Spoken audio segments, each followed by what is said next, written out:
ફરી એકવાર દેશના ખેડૂતો રસ્તા ઉપર છે. ખેડૂતોનું આંદોલન અત્યારે ફરી એકવાર ચર્ચામાં છે, ચરમસીમાએ છે. કેન્દ્ર સરકાર કોઈક રસ્તો ગોતવાની કોશિશ પણ કરી રહી છે, પરંતુ આ બધાની વચ્ચે એક એવો રિપોર્ટ બહાર પડ્યો છે કે જે જાણીને તમે ચોંકી જશો.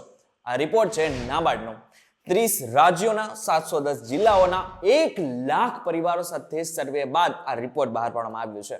આ રિપોર્ટમાં ખેડૂતોની આવક કેટલી છે, ખેડૂતોના ખર્ચા કેટલા છે, ખેડૂતો પાસે બચત કેટલી છે, ખેડૂતો પાસે એકચ્યુઅલમાં કઈ બચે છે ખરા, આ બધાને લઈને એક સર્વે કરવામાં આવ્યો, એનો એક રિપોર્ટ બહાર પાડવામાં આવ્યો છે. અને જે જાણીને એટલે કે આ રિપોર્ટ જાણીને તમે ચોક્કસથી ચોંકી જશો. એટલા માટે થઈને તમે ખેડૂત હોવ કે ના હોય, આ વિડીયો એકવાર પૂરો જોઈ લેજો.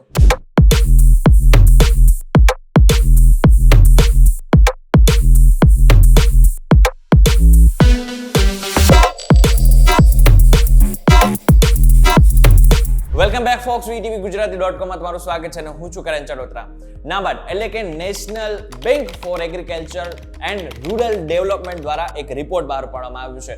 આ રિપોર્ટ છે ખેડૂતોની આવકને લઈને. આ રિપોર્ટમાં કેમ કહેવામાં આવ્યું છે કે 2021-22માં ખેડૂત પરિવાર દીઠ તમામ સ્ત્રોતમાંથી સરેરાશ માસિક આવક માત્ર 13,661 રૂપિયા છે, જેમાંથી તે 11,710 રૂપિયા ખર્ચી નાખે છે. અને આમ જો સરેરાશ વાત કરવામાં આવે તો એક ખેડૂત માત્ર દિવસની અંદર 65 રૂપિયા અંદાજે બચાવી શકે છે. આ આપણા દેશના ખેડૂતોની અત્યારની પરિસ્થિતિ છે. અત્યારે તમને તમારી સ્ક્રીન ઉપર એક રિપોર્ટ દેખાતો હશે, એક ગ્રાફ દેખાતો હશે, જેમાં કયા રાજ્યના ખેડૂત કેટલું કમાય છે ને એના વિશે વાત કરવામાં આવી છે. જેમાં ખાસ કરીને જો ખાલી ભારતની સરેરાશ આવકની વાત કરીએ, જેમ મેં પહેલા કીધું એમ એ 13,661 રૂપિયા દર મહિને કમાય છે. એમાં પણ ખાસ કરીને જો ગુજરાતની વાત કરવામાં આવે તો ગુજરાતનો ખેડૂત 16,759 રૂપિયા કમાય છે. હવે આ બધામાં જે રાજ્યના ખેડૂત સૌથી વધારે કમાય છે તો એ પંજાબ છે, જેની માસિક આવક એટલે કે એક ખેડૂતની માસિક આવક 31,433 રૂપિયા છે. અને જો સૌથી ઓછું કોઈ ખેડૂત કમાતું હોય તો બિહારનો ખેડૂત છે, જે દર મહિને માત્ર 9,252 રૂપિયા કમાય છે. અને આશ્ચર્યની વાત તો એ છે કે જેટલી પણ કમાણી ખેડૂત કરે છે ને એમાંથી ખેતીની જે કમાણી છે એ માત્ર 4,000 રૂપિયાની આસપાસ છે. એટલે કે ખેડૂત પરિવારોની આવકના ખેતીનો હિસ્સો માત્ર 33% છે.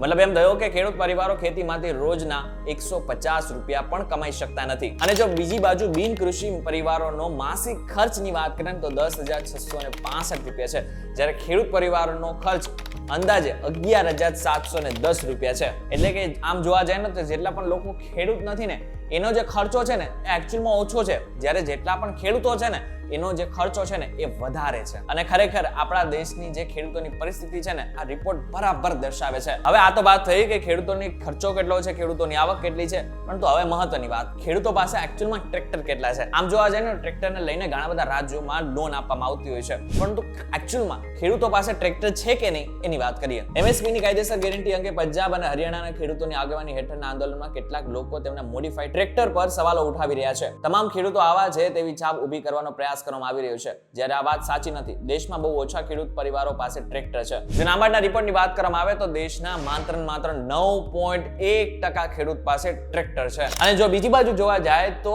એવા ખેડૂતોની સંખ્યા વધારે છે કે જેમની પાસે દૂધાળા પશુઓ છે, એમની સંખ્યા 61.3% છે. અને બધાથી વિશેષ ખેડૂતો ઉપર દેવું કેટલું છે. હવે જો ખેડૂતો ઉપર દેવાની વાત કરીશ ને તો કદાચ તમે ખેડૂત હોવ કે ના હોય તમે ચોંકી જશો. વિરોધ કરી રહેલા ખેડૂતોની મુખ્ય માંગ દેવાની મુક્તિ છે. ખેડૂતો દેવાદાર થવાનું મુખ્ય કારણ તેમના પાકના યોગ્ય ભાવ ન મળવાનું છે. Organisation for economic corporation and development એટલે કે OECD ના અહેવાલ મુજબ 2000 થી 2016-17 વચ્ચે ભારતે ખેડૂતોને તેમના પાકના વાજબી ભાવ ન મળવાને કારણે લગભગ 45 લાખ કરોડ રૂપિયાનું નુકસાન થયું હતું. અને જો નાબાર્ડના રિપોર્ટની વાત કરવામાં આવે તો 55% કરતા વધારે આપણા દેશના ખેડૂતો દેવાદાર છે. દરેક કૃષિ પરિવાર પર સરેરાશ 91,231 રૂપિયાની લોન છે. અને રિપોર્ટ તો એમ પણ કહી રહ્યું છે કે 23% તો એવા ખેડૂતો પણ છે કે જેઓ બેંક પાસે લોન લેવા નથી જતા, બહારની કોઈ કંપનીઓ પાસે અથવા તો પોતાના મિત્ર વર્તુળમાંથી આ પૈસા લે છે. આમ જોવા જાય ને તો ખેડૂતોની જે એકચ્યુઅલ પરિસ્થિતિ છે ને આ રિપોર્ટ બહુ સરસ રીતે દર્શાવે છે. અને જો બીજી બાજુ જોવા જઈએ તો ખેડૂતોની આવક જે છે એ દિવસે ને દિવસે વધતી તો નથી પરંતુ ઘટતી હોય ને એવું દર્શાઈ રહ્યું છે. અને જો બીજી બાજુ શિવરાજસિંહ ચૌહાણ એટલે કે આપણા કૃષિ મંત્રીની વાત કરવામાં આવે તો એમને ચોખ્ખું હમણાં સંસદમાં કહેલું છે કે અમે દેવાના માફી પર વિશ્વાસ નથી કરતા, પરંતુ આગળના સમયમાં ખેડૂતોની આવક વધે એના ઉપર વિશ્વાસ રાખીએ છીએ. ત્યારે આ બાબતને લઈને તમારું શું કહેવું છે અમને કમેન્ટ કરીને ચોક્કસ કહેજો. વિડીયો થકી જો તમને કોઈ ઇન્ફોર્મેશન મળી હોય તો વિડીયો લાઈક અને શેર જરૂરથી કરજો. તથા આવા જ ઇન્ફોર્મેટિવ વિડીયોઝ માટે VTV Gujarati.com ની મારી ચેનલ એકવાર સબસ્ક્રાઇબ કરી નાખજો.